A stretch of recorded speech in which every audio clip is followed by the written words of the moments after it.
Friends, അപ്പോൾ ഒരു fuse കെട്ടുന്നൊരു video ആണെന്ന്. ഒരു ഫ്യൂസ് മാറ്റാൻ വേണ്ടി പോയതാണ്. അപ്പോൾ അവിടെ കണ്ടൊരു കാഴ്ചയാണ്, ഹൗസ് ഓണർ ചെയ്തതാണെന്ന് തോന്നുന്നു.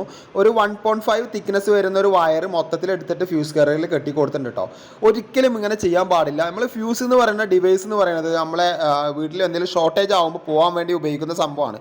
അതിന് നമുക്ക് വീട്ടിൽ MCBയും കാര്യങ്ങളൊക്കെ ഉണ്ടാവും. അതിന് പുറത്തേക്ക് വരുമ്പോൾ ചിലപ്പോൾ ഫ്യൂസ് കയറി പോയില്ല എന്നുണ്ടെങ്കിൽ മീറ്റർ ബോർഡ് കത്താണ്ട് ഇതൊക്കെ മരത്തിൻ്റെ സംഭവമാണ്, മൊത്തത്തിൽ കത്തിപ്പിടിക്കും. വലിയൊരു അപകടം വരും. ചിലപ്പോൾ ആൾക്ക് തന്നെ അപകടം വരാൻ ചാൻസ് കൂടുതലാണ്. അപ്പോൾ നിങ്ങൾ എന്താ ചെയ്യേണ്ടത് വെച്ച് കഴിഞ്ഞാൽ മാക്സിമം ഒരു 3 കമ്പി അല്ലെങ്കിൽ 4 കമ്പി അതേ മേലേക്ക് ഒരിക്കലും നിങ്ങൾ പോയത് അത് 1mm എടുക്കുക, അല്ലെങ്കിൽ ഫ്യൂസിൻ്റെ കമ്പി നമുക്ക് സെപ്പറേറ്റ് ഷോപ്പിൽ നിന്ന് വാങ്ങാൻ കിട്ടും കേട്ടോ. അപ്പോൾ ഈ കാര്യം മെയിനായിട്ട് ശ്രദ്ധിക്കുക. പിന്നെ ശ്രദ്ധിക്കേണ്ട ഒരു കാര്യം പറഞ്ഞാൽ ഒരിക്കലും ഡയറക്റ്റ് പോയി ഫ്യൂസിൽ പിടിക്കരുത്. ഒരു ചെരുപ്പ് ഇട്ടിട്ട് നല്ല രീതിയിൽ വലിച്ചെടുത്തിട്ട് വേണം ഫ്യൂസ് കയറിയിട്ട് നോക്കാം കേട്ടോ.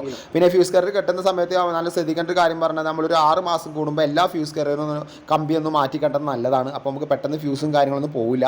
അപ്പോൾ ഈ കാര്യം മറക്കാതെ വീഡിയോ മാക്സിമം ഷെയർ ചെയ്യാൻ മറക്കാതിലേക്ക്.